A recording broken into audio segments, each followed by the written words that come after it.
Selamat siang.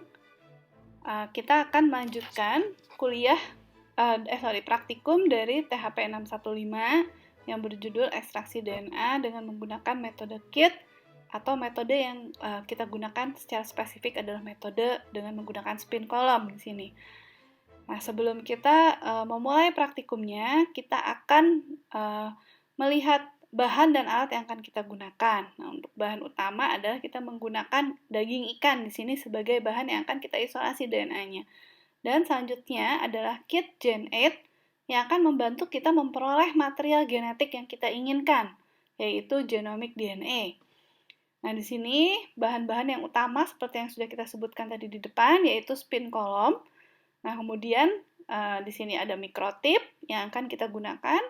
Kemudian ada alat elektroforesis, ada thermoblock, alat centrifuge yang merupakan alat yang paling banyak akan kita gunakan, dan ada thermocycler atau PCR dan alat UV transluminator di sini.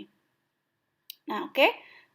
Untuk memulai tahapan lisis, maka kita harus melakukan pemanasan terlebih dahulu terhadap thermoblock yang akan kita gunakan nanti pada saat proses lisis. Nah, di sini untuk tahapan lisis kita memulai dengan melakukan pengaturan suhu terlebih dahulu.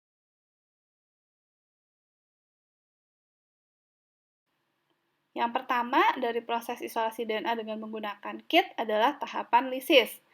Tahapan lisis diawali dengan melakukan persiapan terhadap bahan yang akan kita ekstraksi DNA-nya. Di sini daging ikan kita timbang sejumlah 0,03 gram. Ya, kemudian kita masukkan ke dalam tabung microchip sebelum ditambahkan buffer GT yang berfungsi sebagai buffer untuk melisis sel-sel yang mengandung DNA yang terdapat pada jaringan daging ikan yang akan kita isolasi. Nah, untuk membantu mencampur antara buffer GT dan daging ikan, kita menggunakan alat vortex di sini ya, alat vortex, dan sini dicampur sampai rata sebelum kemudian kita menambahkan 20 mikroliter proteinase K ya. Proteinase K ini fungsinya adalah tadi walaupun sudah diberikan lisis buffer yaitu buffer GT, proteinase K ini nantinya akan membantu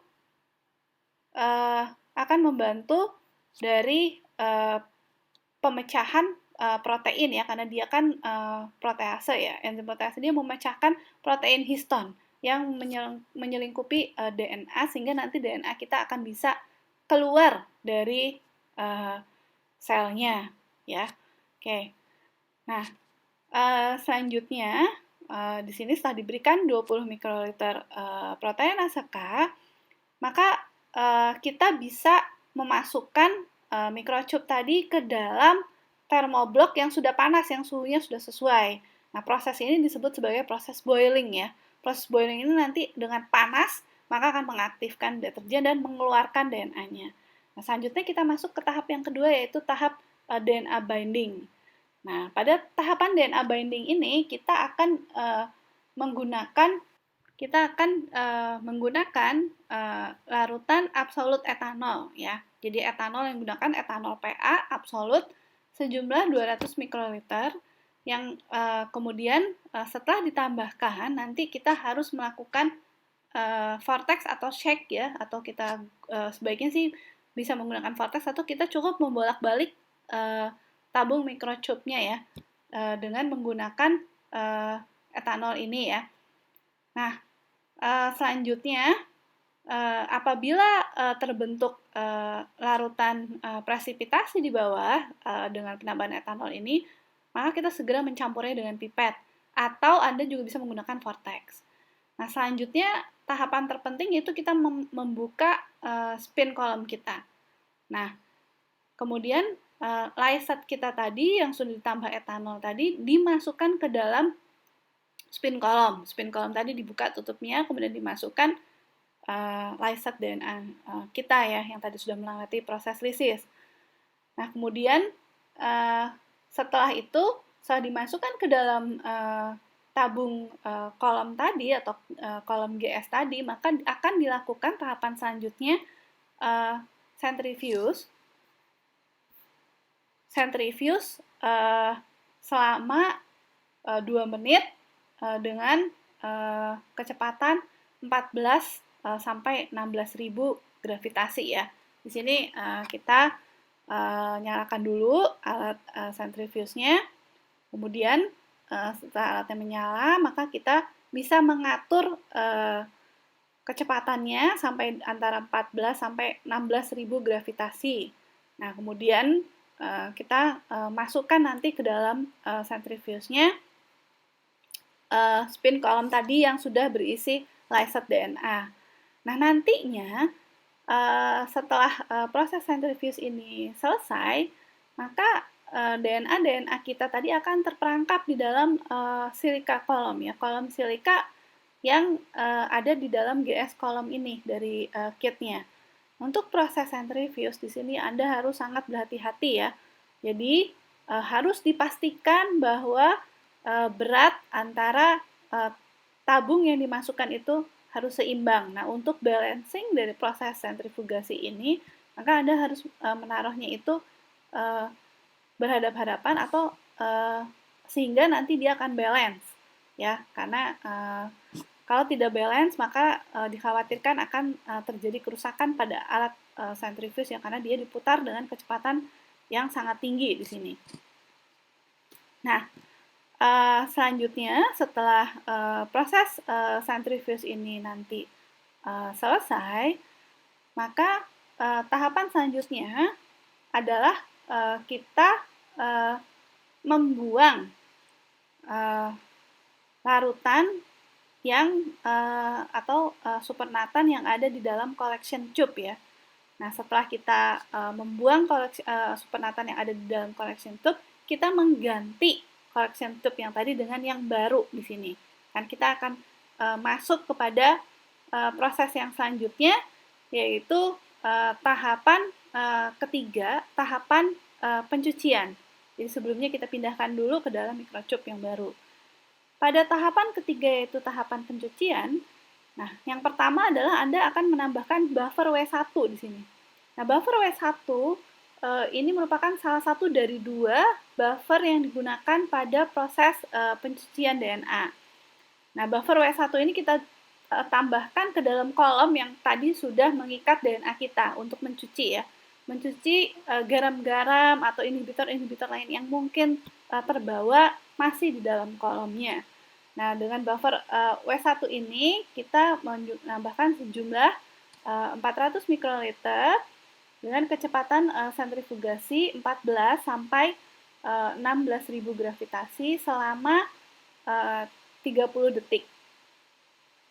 Nah, setelah proses sentrifugasi ini selesai, maka kita mengeluarkan atau membuang larutan yang ada supernatant yang keluar dari kolomnya tadi ke tempat penampungan. Di sini perhatikan bahwa kami melakukan penampungan limbah dari reagen-reagen ekstraksi DNA ya, karena tidak semua reagen-reagen ini dapat dibuang begitu saja ke bak pencucian, jadi nanti harus ada proses pengolahan limbahnya lebih lanjut. Nah, selanjutnya adalah kita menggunakan wash buffer ya, wash buffer atau buffer yang kedua sejumlah 600 mikroliter ya, yang sudah ditambahkan etanol absolut ya. Jadi ada catatannya biasanya bahwa tidak semua reagen-reagen itu dapat langsung digunakan. Jadi ini sebelum digunakan Anda harus menambahkan etanol di dalamnya. Nah, selanjutnya masuk kepada proses sentrifugasi kembali dengan kecepatan dan waktu yang sama dengan sebelumnya ya. Nah, mohon perhatikan kembali, makanya di sini dilakukan perhitungan dengan baik dan benar agar balance ya, bisa dihitung dengan balance. Nah, selanjutnya kita akan masuk tahapan terakhir yaitu tahapan elusi. Nah, pada tahapan elusi ini kita setelah membuang supernatant yang berisi wash buffer tadi, maka kita menambahkan di sini kita ya di sini setelah kita lakukan. Nah, kemudian kita menambahkan 100 mikroliter. Ini sebetulnya jumlah opsional ya, 100 mikroliter elution buffer yang sudah dipanaskan. Jadi pertama kita transfer dulu kolom kita tadi, tabung kolom kita tadi kita pindahkan ke microchip yang baru, microchip yang baru dan bersih. Nah, kemudian setelah itu, setelah kita pindahkan, maka kita harus menambahkan 100 mikroliter elution buffer atau buffer TE tepat ke tengah dari kolom ya. Ini yang buffer TE elution buffer yang sudah dipanaskan. Nah, 100 mikroliter dimasukkan ke tengah-tengah dari kolomnya ya. Ini sampai kalau Bapak dan Ibu atau adik-adik semua membaca protokolnya, maka di situ tertulis bahwa itu harus ditaruh ke tengah-tengah dari matriks kolomnya tersebut.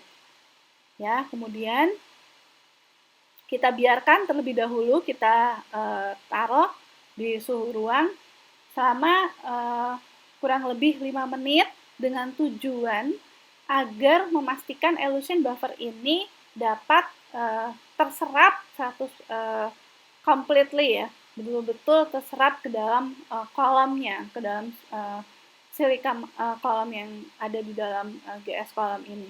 Kemudian tahapan terakhir adalah centrifuge. Tahapan centrifuge, nah ya, nah kemudian setelah di centrifuge maka kita akan mendapatkan di dalam microchip kita itu adalah DNA kita. Jadi prosesnya sudah selesai. Kurang lebih Anda membutuhkan waktu 1 jam. Terima kasih.